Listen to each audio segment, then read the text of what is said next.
Good morning everyone. आज हम start करेंगे अपनी थ्योरम 6.4। तो चलिए स्टेटमेंट क्या है। Let U and V be two vector spaces over the field F if T1 from U to V and T2 from U to V be two linear transformation. दोनों आपको linear transformation दे रखी है। Then rank of T1 plus T2 is less than equal to rank of T1 plus rank of T2। देखो क्या हमें prove करना है कि भाई rank of T1 plus T2, ठीक है, लेस देन इक्वल टू आ जाए rank of T1 plus rank of T2। अब आपको पता है कि जब भी हम रैंक की बात करते हैं दैट मीन्स उसके रेंज स्पेस की बात करते हैं। तो अगर मैं कहूँ कि मुझे रेंज स्पेस की डायमेंशन मिल जाए, range space of T1 plus T2 is less than equal to range space of T1 means dimension of range space of T1 plus dimension of range space of T2, ये मुझे prove करना है। आपको पता है जब भी हम रेंज स्पेस की बात करते हैं तो हम T ऑफ U टाइप के एलिमेंट्स की बात करते हैं। क्लियर। तो यहाँ पे अगर मुझे बात करनी है range space of T1 plus T2 की, तो range space of T1 plus T2 देखो क्या आएगा हमारे पास। अगर हम बात करें range space of T1 plus T2 की, तो इसको ऐसे लिखा जा सकता है range space of T1 plus T2, ठीक है। इसकी डायमेंशन मुझे बतानी है। सिमिलरली ये बात कर रहा है रेंज स्पेस ऑफ T1 की, आप उसको डिनोट करते हो रेंज स्पेस ऑफ T1 से, ठीक है। T1 है तो T1 हो जाएगा, T2 है तो T2 हो जाएगा। क्लियर है, ये चीज़ आई थिंक आपको क्लियर हो गई होगी। तो मुझे इनकी अब डायमेंशन का पता करना है। तो सबसे पहले तो हम चेक कर लेते हैं कि जो range space of T1 plus T2 है क्या वो सबसेट है range space of T1 plus range space of T2 का। तो मैंने वही किया। मैंने क्या कंसिडर किया, ध्यान से देखिए यहाँ पे सम ऑफ T1 प्लस T2। मैंने क्या किया, सम ऑफ T1 एंड T2, ये मैंने यहाँ कंसिडर किया। मैंने जो है T1 प्लस T2, आपको पता है मैपिंग कल बताया था मैंने, T1 प्लस T2 है U से V ही डिफाइन होगी। सो T1 प्लस T2 जब भी आपका U पे लगेगा तो हमारा आंसर क्या आएगा, T1U प्लस T2U, यही आंसर आता है, ठीक है। फिर नेक्स्ट स्टेप में क्या होगा देखना, हमने क्या किया, एक एलिमेंट लिया मैंने T1 plus T2U means range space of T1 plus T2 से मैंने क्या ले लिया, एक एलिमेंट लिया।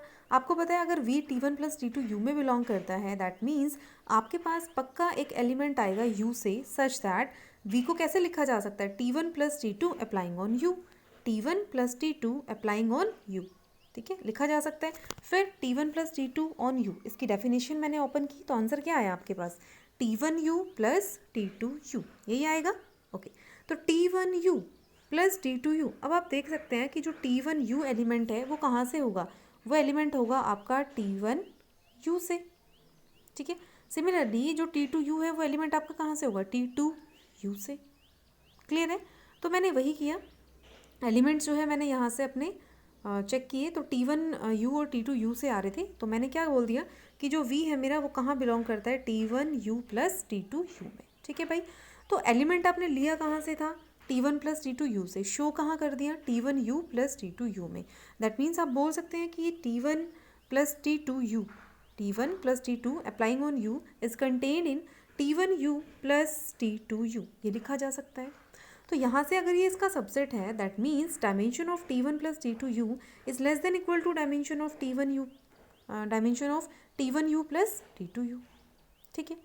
आपको ये भी चीज़ पता है कि dimension of W1 plus W2 हमेशा क्या होती है, less than equal to dimension of W1 plus dimension of W2। देखिए इसको कैसे हम समझ सकते हैं, अगर मैं कहूँ आपसे कि W1 है आपके पास और W1 में आपके पास से 4 एलिमेंट्स हैं, ठीक है। ऐसे ही मैंने मान लिया कि W2 है मेरे पास, W2 में मेरे पास कितने एलिमेंट्स हैं, 5 एलिमेंट्स हैं, ठीक है।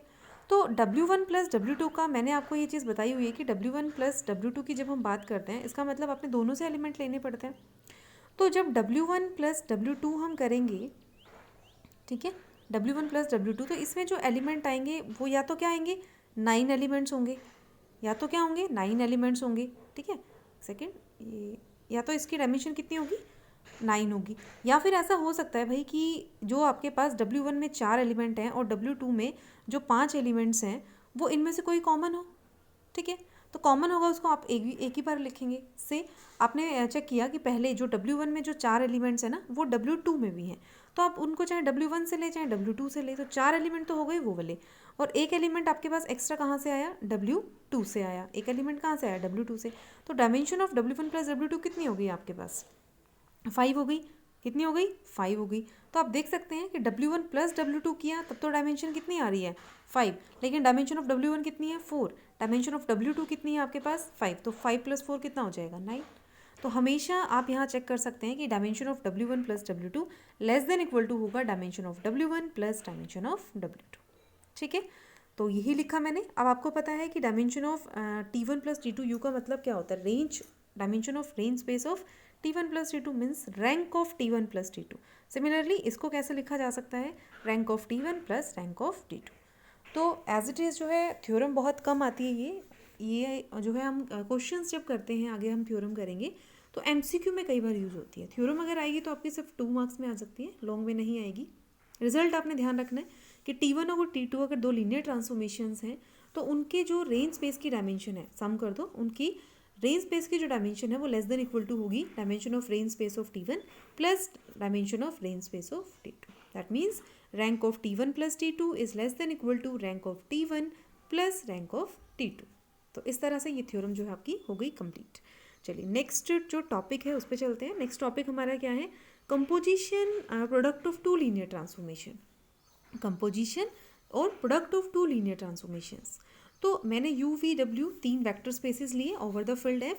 T1 मैंने डिफाइन कर दिया फ्रॉम U से V, ऐसे T2 मैंने डिफाइन कर दिया V से W with to linear transformation. Okay, फिर क्या कह रहा है कि भाई अगर T2 T1 means T2 T1 product करके डिफाइन किया है, T2 T1 call the composition और the product of T2 and T1। इसको आप लोग क्या कहेंगे, इसको आप कंपोजिशन भी बोल सकते हैं, इसको आप जो है वो प्रोडक्ट भी बोल सकते हैं। ठीक है, तो मैंने कहा कि प्रोडक्ट या composition of T2 and T1, इसको आप एक तरह से और रिप्रेजेंट कर सकते हैं ऐसे सर्कल करके, T2 सर्कल T1, आप इसको ऐसे भी डिनोट कर सकते हैं। तो T2 T1 ये आपने ग्रुप एंड रिंग्स में भी पढ़ा था वहाँ पे। तो T2 T1 जब अप्लाई होगा U पे तो कैसे अप्लाई होगा, पहले T1 U पे अप्लाई होगा एंड देन T2 आपका अप्लाई हो जाएगा। ठीक है, तो T1 जब U पे अप्लाई होगा तो T1 जब U पे अप्लाई होगा तो आपको आंसर कहाँ का मिलेगा, V से मिलेगा। ठीक है, कहाँ से मिलेगा आंसर आपको, V से। तो T2 कहाँ अप्लाई हो सकता है, V के एलिमेंट्स पे। तो T1 U जो है V का एलिमेंट बन चुका है, तो T2 किस पे अप्लाई हो जाएगा आपका, V के एलिमेंट्स पे मीन्स T1 U पे। तो आपने ध्यान रखना है कि किस तरह से आप करेंगे। सबसे पहले अगर आपने T2 T1 applying on U तो T1 पहले U पे अप्लाई करोगे एंड देन T2 अप्लाई करेंगे हम। ठीक है भाई, तो इसी से रिलेटेड जो है आपके पास ना एक एग्जाम्पल है, तो वो एग्जाम्पल हम एक बार पहले कर लेते हैं और फिर जो है आपको ये समझ आ जाएगा। देखो नेक्स्ट थ्योरम हम बाद में करेंगे, पहले एग्जाम्पल एक कर लेते हैं। Let the linear transformation T1 from R³ से R² such that T1 XYZ is equal to 4x 3y minus 2z। अब देखो T1 क्या करता है, जब भी R³ के एलिमेंट पे लगता है तो आपको आंसर कैसे देता है, 4x मीन्स x को 4 से मल्टीप्लाई कर देता है और सेकेंड एलिमेंट क्या आता है 3y माइनस 2z। क्लियर है। देन T2 क्या करता है, R² से R² है, such that T2 XY is equal to, ये क्या करता है x को -2 से मल्टीप्लाई कर देता है, y को एज इट इज रख लेता है। आपको कंप्यूट करना है कि भाई T1 T2 निकाल सकते हैं, T2 T1 फाइंड आउट कर सकते हैं, वो हमें चेक करना है। तो यहाँ से जैसे ये बता रहे हैं आपको कि भाई as the range of T2 is not contain in domain of T1। आप देख सकते हैं जो T2 की जो रेंज है, T2 की रेंज क्या है R² is not contain in domain of T1। T1 की डोमेन क्या है R³ है ना। तो as the range of T2 is not contain in domain of T1, T1 की डोमेन में वो कंटेन नहीं है तो हम क्या कहेंगे T1 T2 डिफाइन नहीं होगा। तो सबसे पहले तो आपको यही चेक कर लेना है कि T2 T1 डिफाइन भी होगा या नहीं होगा। तो T1 T2 जो है वो डिफाइन नहीं कर सकते हम लोग।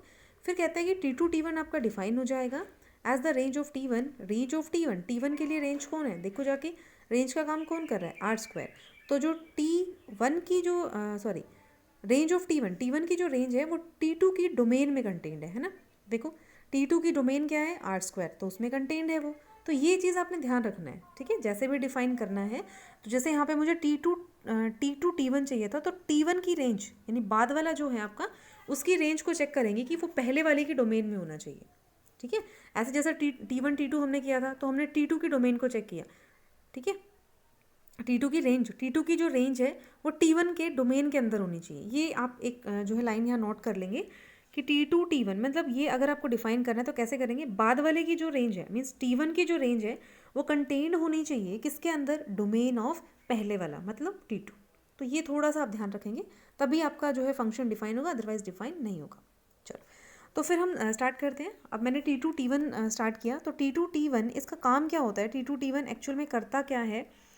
देखो T2 T1 आपने अभी पीछे कहा था कि भाई T2 T1 जब आप XYZ पे अप्लाई करोगे ना तो आंसर क्या आएगा, T2 T1 पहले अप्लाई हो जाएगा XYZ पे। अब जाके देखो कि T1 क्या करता है, T1 क्या करता है, x को 4 से मल्टीप्लाई कर देता है और सेकंड वाला एलिमेंट आपको देता है 3y माइनस 2z।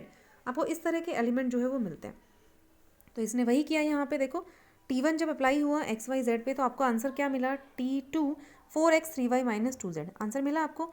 फिर T2 क्या काम करता है, T2 भाई जब भी x पे मतलब x वाला जो एलिमेंट होगा उस पर -2 से मल्टीप्लाई कर देता है, y को as it is mean second वाले एलिमेंट को एज इट इज़ रखता है। तो आपने क्या किया, T2 applying on 4x and 3y minus 2z। इस बार आपके पास x नहीं है, इस बार आपके पास y नहीं है, you have 4x in the place of x and 3y minus 2z in the place of y। तो उसी के अकॉर्डिंग आपने काम करना है। कहते हैं कि फर्स्ट को तो किससे मल्टीप्लाई कर दो, -2 से, तो 4x को -2 से मल्टीप्लाई किया -8x आ गया। ऐसे ही जब आप 3y माइनस 2z को एज इट इज़ रखेंगे तो ये एज इट इज़ आ जाएगा, क्योंकि y को ये एज इट इज़ रखता है, मीन सेकंड वाले एलिमेंट को ये एज इट इज़ रखता है। तो हो गया सॉल्व। इस तरह से जो है आपने सारे एक्सरसाइज के सारे क्वेश्चन बिल्कुल ऐसे ही बेस्ड हैं, ठीक है, इसी पे बेस्ड है सारे क्वेश्चन, तो वो आप कर लेंगे। एक बार मैं एक्सरसाइज से गो थ्रू हो जाते हैं। ये देखिए क्वेश्चन नंबर 1 की अगर हम बात करें वही चीज़ है, T1 दे दिया आपको, T2 दे दिया, ठीक है। कहते हैं T1 T2 या T2 T1 जो भी निकल सकता है उसको कंपेयर करो, ठीक है, चेक करो, कंप्यूट करो। फिर कहता है T1 T2 भी 2 लीनियर ऑपरेटर, इस बार लीनियर ऑपरेटर दे दिया है, कोई बात नहीं, लीनियर ऑपरेटर है तो T1 T2 T2 T1 और T1 स्क्वायर, ये सारी चीज़ें आपने निकालनी है। अब T1 स्क्वायर का क्या मतलब हो जाएगा, T1 स्क्वायर का मतलब क्या है, जैसे बोल रहा है कि T1 स्क्वायर, इसका मतलब क्या है कि T1 ठीक है भाई। पहले आप T1 अप्लाई करेंगे, जो भी आंसर आएगा उसको फिर से T1 अप्लाई करेंगे उस पर, तो ये इसका मतलब है T1 स्क्वायर। कर लेंगे आप लोग ये एक्सरसाइज। उसके बाद थर्ड क्वेश्चन भी बिल्कुल सिमिलर है, HT is a linear transformation. इसके बाद जो क्वेश्चन है वो हम अभी डिस्कस करते हैं थोड़ी देर बाद, ठीक है। तो क्वेश्चन नंबर 1, क्वेश्चन नंबर 2 और क्वेश्चन नंबर 3 आप तब तक कर लेंगे। चलिए नेक्स्ट जो थ्योरम है हमारी उसकी हम बात कर लेते हैं। Okay, so the next theorem is 6.5.1, the composition of two linear transformation is again a linear transformation। कहते हैं भाई कंपोजिशन भी कर लो तो भी जो लीनियर ट्रांसफॉर्मेशन बनेगी ना वो फिर से आपके पास क्या बनेगी, एक लीनियर ट्रांसफॉर्मेशन आएगी, ये कह रहे हैं। तो एक बार चेक कर लेते हैं लीनियर ट्रांसफॉर्मेशन बनेगी या नहीं बनेगी। तो मैंने यहाँ से क्या किया, सबसे पहले T1 फ्रॉम U से V, ऐसी T2 जो है वो आपका क्या है V से W, ये डिफाइन कर रखा है इसने। मैंने यहाँ कहा T2 T1 क्योंकि आप देख सकते हैं जो रेंज यहाँ पे जो रेंज है T1 की, T2 T1 हमें चाहिए था ना, तो T2 T1 U से W आ गया, डिफाइंड बाय, तो यही चीज़ करनी है, ठीक है।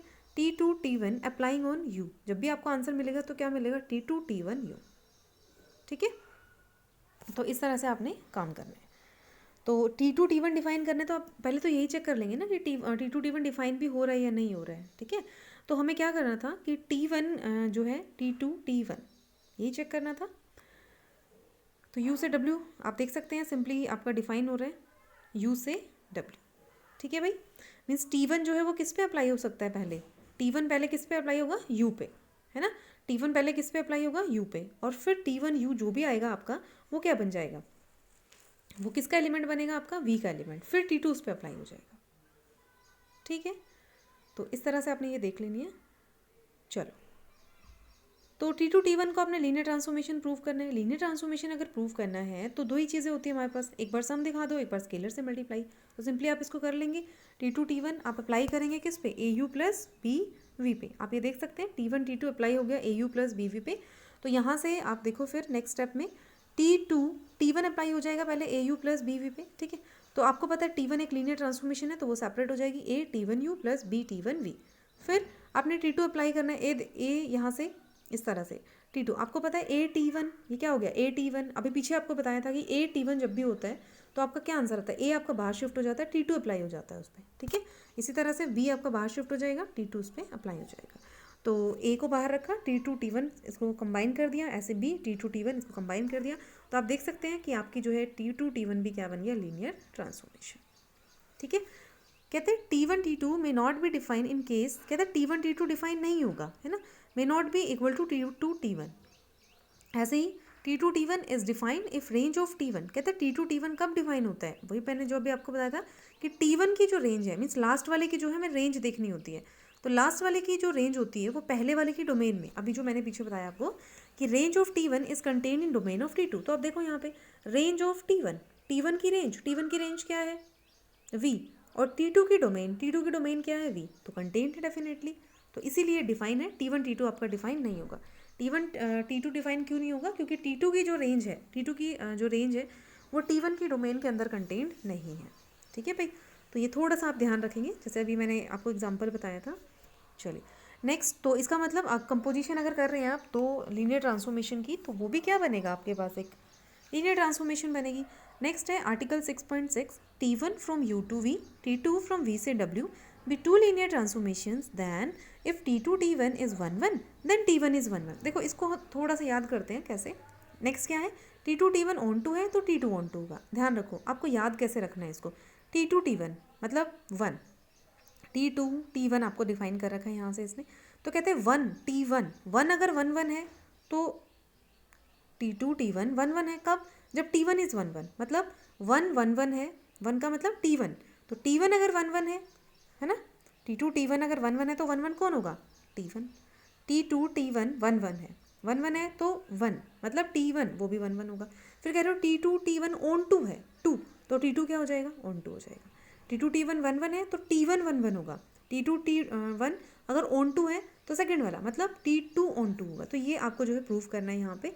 तो 1 1 आपको पता है कैसे प्रूफ करना होता है, ऐसे आपको ऑन टू भी पता है कैसे प्रूफ करना होता है। तो T2 T1 को अगर मुझे प्रूफ करना है क्या 1 1, तो 1 1 हम लोग कैसे प्रूफ करते हैं, एलिमेंट्स की इमेजेस हम सेम लेके चलते हैं और एलिमेंट्स को सेम दिखा देते हैं। तो T1U इक्वल टू T1V, मुझे T1 को 1 1 दिखाना है तो मैंने लिखा T1U इक्वल टू T1V। फिर मैंने दोनों साइड क्या अप्लाई कर दिया, T2। तो T2 मैंने जैसे अप्लाई किया यहाँ से देखो, T2 T1U is equal to T2 T1V, तो T2 T1U is equal to T2 T1V। ठीक है, आपने कहा था T2 T1 कैसा है, 1 1 है, 1 1 है तो क्या U इक्वल टू V आएगा, डेफिनेटली आएगा। ठीक है, तो U इक्वल टू V हो गया, T1 1 1 हो गया, क्योंकि T2 T1 1 1 था ना। T2 T1 अगर 1 1 है तो इमेजेस अगर सेम है तो एलिमेंट सेम होगा, तो इस वाले रिजल्ट से आपके पास U क्या आ गया, V के इक्वल। ऐसे T2 T1 को ऑन टू प्रूव करना है। ऑन टू के लिए क्या कहता है, देखो और ऑन टू के लिए हमने ना दो चीज़ें की थी। ऑन टू के लिए 1 1 के लिए हमने दो चीज़ें की थी। कर्नल में अगर हम 0 दिखा देते हैं तो भी वो 1 1 हो जाता है, तो ये आप अल्टरनेट मेथड यहाँ लगा सकते हैं अगर चाहो तो। अदरवाइज आपको पहले वाला समझ आ गया तो फर्स्ट वाले से ही करेंगे इसको। ठीक है, तो आप एक बार इसको रीड कर लेना कि कर्नल में अगर हम 0 दिखा देते हैं तो भी हमारा आंसर 1 1 आ जाता है।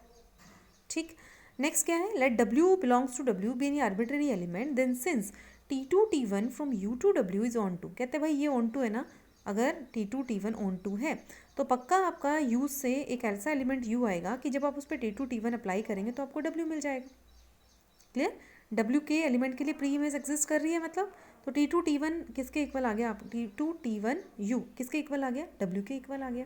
ठीक है, इसका मतलब क्या हुआ, T1U is the pre image of W under T2। ध्यान देना क्या कह रहे हैं, T2 अप्लाई आप किस पे कर रहे हो, T1U पे, आंसर क्या आ रहा है W, आंसर क्या आ रहा है W। इसका मतलब T1U जो है प्री इमेज है किसकी, T1U is the pre image of W under T2। T2 के under T1U is the pre image of W under T2। मतलब T1U पे आप एक ऐसा एलिमेंट एक मैपिंग लगा रहे हैं T2, आपको W मिल रहा है। इसका मतलब T1U प्री इमेज हो गई W की, किसके अंडर है, T2 के अंडर है। तो T1U देखो, जो भी T1U एलिमेंट आएगा, T1 कहाँ से कहाँ डिफाइन था, U से V, तो T1 लगाने के बाद जो भी एलिमेंट आएगा वो V का आएगा। तो कहते हैं मान लेते हैं T1U is equal to V, V का एलिमेंट हो गया। मतलब आप क्या कह रहे हैं कि आपने T2 किस पे अप्लाई कर दिया, V के एलिमेंट पे, से V इक्वल टू W, तो T2 ऑन टू हो गया, T2 कैसा हो गया, ऑन टू हो गया। ठीक है भाई, तो इस तरह से अगर T2 T1 आपका 1 1 है तो T1 1 1 होगा, T2 T1 अगर ऑन टू है तो T2 आपका क्या होगा, ऑन टू होगा। ये आपने ध्यान रखना है। चलिए नेक्स्ट जो थ्योरम है दैट इज 6.7 थ्योरम क्या कहती है कि UVW आपके पास तीन वेक्टर स्पेसिस हैं over the field F, T1 T1 dash are the linear transformation from U से V and T2 T2 dash are linear transformation from V to W। ध्यान देना T1 T1 डैश दोनों U से V हैं, T2 T2 dash आपकी दोनों क्या है, V से W है। तो कहते हैं आपको प्रूव करना है T2 T1 plus T1 dash is equal to T2 T1 plus T2 T1 dash, ये कह रहे हैं, ये आपने प्रूव करना है। ठीक है, उसके बाद नेक्स्ट क्या जो है आपने प्रूव करना है that is T2 T2 dash. अगर आप इसको किससे मल्टीप्लाई कर देते हैं, राइट साइड से T1 से मल्टीप्लाई किया तो ये राइट साइड से मल्टीप्लाई हो जाता है, किसी स्केलर से मल्टीप्लाई किया तो स्केलर आपका जो है वो इस तरह से आप सेपरेट कर सकते हो। स्केलर आप T2 के साथ ले सकते हो, स्केलर आप T1 के साथ भी ले सकते हो। ये प्रूव करना है आपने, ठीक है। देखो कैसे प्रूव करना है, इक्वलिटी तो दिखानी है ना। तो मैंने एक साइड ले ली इसकी, कौन सी वाली साइड ले ली, से दिस वन। मैंने लिया T2 T1 plus T1 dash U, ये मैंने कंसिडर किया यहाँ से। अब देखो लीनियर ट्रांसफॉर्मेशन है तो किसी एलिमेंट पे ही तो अप्लाई होगी ना, तो मैंने U पे अप्लाई कर दिया इसको। और ये चीज़ आपको पता है कि T2 T1 प्लस T1 मतलब T2 T1, देखो ये कैसे दे दिया इसने, T2 T1 ऐसे होता था तो पहले T1 अप्लाई होता था फिर T2 अप्लाई होता था। तो क्या T2 को अलग ले लूँ मैं यहाँ पे, और जो ये आपको दिया हुआ है T1 प्लस T1 डैश, इसको मैं सेकेंड वाली लीनियर ट्रांसफॉर्मेशन सपोज कर लूँ, तो पहले T1 plus T1 dash apply हो जाएगा U पे। तो T1 plus T1 dash apply होगा, आपको पता है सम जब भी होता है ऐसे तो वो सेपरेटली अप्लाई हो जाता है। तो T1 U प्लस क्या आ जाएगा आपके पास, T1 डैश U। क्लियर है इतना। फिर T2 बाहर दिया हुआ है, T2 अप्लाई हो जाएगा अब। तो T2 T1 U plus T2 T1 dash U, क्या आ जाएगा, T2 T1 डैश U, इतना आ गया। उसके बाद नेक्स्ट स्टेप में देखो क्या करेंगे, T2 T1 इस तरह से इसने कंबाइन कर लिया plus T2 T1 dash U। अब T2 T1 किस पे अप्लाई हो रहा है, U पे अप्लाई हो रहा है। ऐसे ही T2 T1 डैश किस पे अप्लाई हो रहा है, U पे अप्लाई हो रहा है। तो U को क्या करो, बाहर ले लो, तो क्या बनेगा अंदर, T2 T1 plus T2 T1 dash U। हो गया सॉल्व, ये प्रूव करना था आपको, तो ये आ गया आपका। ऐसे ही नेक्स्ट वाला भी कर लेंगे आप लोग, T2 प्लस T2 डैश। तो सेकेंड वाला पार्ट जो है आप लोग करेंगे। थर्ड पार्ट में आपके स्केलर से मल्टीप्लाई करने हैं, तो देखना यहाँ पे T2 T1 किस पे अप्लाई किया आपने, U पे अप्लाई किया, then that will be equal to T2 T1 U। फिर आपने क्या किया, T2 को कंबाइन कर दिया और T1 U को एज इट इज़ रख लिया, ठीक है, क्या कर लिया, एज इट इज़। फिर क्या करो, नेक्स्ट देखो T2 आपको पता है एक जो है लीनियर ट्रांसफॉर्मेशन बनती है। ऐसे ही फिर T2 एक लीनियर ट्रांसफॉर्मेशन है, T1 U ऐसे आया हुआ है। तो क्या मैं इसको ऐसे कंबाइन करके लिख सकती हूँ, बिल्कुल लिख सकते हैं, T2 T1 U which is equal to T2 T1 equal to T2 T1। मतलब आप इसको ऐसे सेपरेट कर सकते हैं, ठीक है, आप बाहर भी ले सकते हैं, आप इसको ऐसे भी लिखा जा सकता है। तो इस तरह से ये तीन जो है आपको ये पार्ट दिए हुए थे, आप ये कर सकते हैं इजीली अब, ठीक है। तो ये लास्ट ही थी आपकी थ्योरम। तो उसके बाद बाकी आपके क्वेश्चंस ही दिए हुए हैं, क्वेश्चंस आप कर लेंगे। एक चीज़ जैसे मुझे जो आपको बतानी थी दैट इज़, हाँ, एग्जाम्पल थर्ड को देखो एक बार। T1 एक मैपिंग है, T2 एक मैपिंग है, T3 एक मैपिंग है, तीनों लीनियर ट्रांसफॉर्मेशन भी हैं, okay. Then we have to find out, क्या फाइंड आउट करना है देखना एक बार ध्यान से, अगर आपको दिख रहा है तो 2T1 minus 3T2 plus 4T3। अब देखो स्केलर अभी पीछे किया ना आपने कि T1 अगर लीनियर ट्रांसफॉर्मेशन है तो T1 भी होती है, तो A के प्लेस पे इसने 2 3 4 ये लिया हुआ है। तो ये 2 3 4 क्या होगा, सिर्फ उससे मल्टीप्लाई हो जाता है अंदर, है ना, जो भी एलिमेंट्स होंगे उनके साथ अंदर मल्टीप्लाई हो जाएगा। तो ध्यान देना आपने ये करना कैसे है, जैसे यहाँ पे लिखा हुआ है कि 2T1 माइनस 3T2। तो सबसे पहला काम तो आपने क्या करना है, जो भी आपकी T1 मैपिंग है ना उसको 2 से मल्टीप्लाई कर दो, T2 जो मैपिंग है उसको -3 से मल्टीप्लाई कर दो, जो T3 मैपिंग है उसको मल्टीप्लाई कर दो आप किससे, 4 से। तो वो जो मैपिंग आएगी ना वो किससे मल्टीप्लाई हो जाएंगी, जो भी इसकी इमेजेस आ रही हैं उससे मल्टीप्लाई हो जाएंगी। मतलब 2T1 करेंगे तो ये पूरा 2 से मल्टीप्लाई हो जाएगा। फिर उसके बाद जो आपका T2 है वो आपका -3 से मल्टीप्लाई हो रहा है, तो ये वाली चीज़ आपकी -4 से मल्टीप्लाई हो जाएगी। देन अगर आप लास्ट वाले को 4 से मल्टीप्लाई कर रहे हो तो लास्ट वाला ये जो है ये 4 से मल्टीप्लाई हो जाएगा। तो इस तरह से हो जाएगा। फिर उन सब का सम कर देना बस, उससे आपको सॉल्व होकर आंसर आ जाएगा आपका। बस ये फाइंड आउट करना है हमें इसमें। अब देखो हम अपनी, अभी मैंने बोला था एक्सरसाइज का एक क्लास क्वेश्चन मैं आपको वो बाद में बताऊंगी। तो यहाँ पर T और S दो लीनियर ट्रांसफॉर्मेशन थी आपके पास देखो, और आपको T दिया हुआ है, S दिया हुआ है, कहते हैं S प्लस T निकालो। तो कुछ नहीं करना, क्या करोगे, S प्लस T अप्लाई कर दोगे किस पे, X Y Z पे, है ना। कैसे करेंगे देखो एक बार, S प्लस T किस पे अप्लाई हो जाएगा आपका, X Y Z पे, ठीक है भाई, ऐसे अप्लाई हो जाएगा। तो आपको पता है सेपरेट हो जाता है, तो एक बार S इस एलिमेंट पे अप्लाई हो जाएगा, फिर प्लस करके जो T है वो भी इस एलिमेंट पे अप्लाई हो जाएगा, जो यहाँ से आएगा जो यहाँ से आएगा दोनों का सम कर देना, वो आपका आंसर आ जाएगा, ठीक है। कर लोगे इतना। ऐसे ही S माइनस टी करना है तो दोनों को सब्ट्रैक्ट कर देना। ऐसे ही अगर आपने मान लो जैसे इसने कहा 3S निकालना है तो 3 से मल्टीप्लाई कर देना है इसको, तो 3S को 3 से मल्टीप्लाई करें तो 3 टाइम X माइनस Z आ जाएगा इंटू 3Y, ये आंसर आ जाएगा। 2S माइनस 3T करना है तो जो भी S आपके पास आया हुआ है उसको 2 से पहले मल्टीप्लाई कर देना। जब आप 2 से मल्टीप्लाई करेंगे तो जो S X Y Z equal to this one, जब 2 से मल्टीप्लाई होगा तो X minus Z into Y, ये भी 2 से मल्टीप्लाई हो जाएगा। माइनस आपने करना है 3T, तो 3T अगर आपने करना है तो T वाली मैपिंग जो है 3 से मल्टीप्लाई हो जाएगी, फिर दोनों को सब्ट्रैक्ट कर देना, वो आपकी नई मैपिंग आ जाएगी। तो इस तरह से आपने ये मैपिंग फाइंड आउट करनी है, ठीक है। तो सिंपल है क्वेश्चंस, आप इस एक्सरसाइज को कंप्लीट कर लेंगे।